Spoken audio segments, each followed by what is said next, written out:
अरबाब साहब, क्या हुकूमत को ये जानना चाहेंगे कि क्या हुकूमत को कोई खौफ है कि बानी पीटीआई की रिहाई के बाद जो है वो सियासी मैदान एक बार फिर उसके हाथ से निकल सकता है? और क्या ये वही लोग नहीं है कि जिन्होंने इसी किस्म के बयानात पहले भी दिए हैं?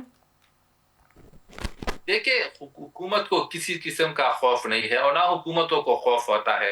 और मैं बताता चलूं कि तहरीक इंसाफ, वो पहले जब हम छोटे थे तो हम एक कहानी पढ़ते थे कि एक दफा का जिक्र है, तो पीटीआई तो अब एक दफा का जिक्र बन चुकी है। अब वो किस्से पारीना बन चुकी है।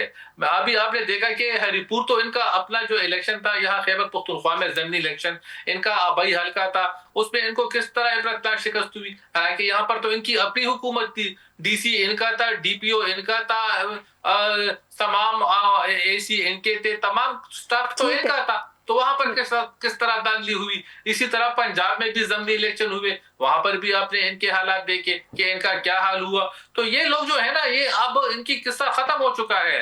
अब पीटीआई जो है, जिसको वो जो इसको लाए थे, वो देखो आज वो भी जेल के अंदर बंद है। जो इनके सहूलतकार थे सब अब कुछ मुल्क छोड़कर भाग गए हैं, ठीक है, कुछ ठीक है जेलों के अरबाब अंदर साहब, है। हमें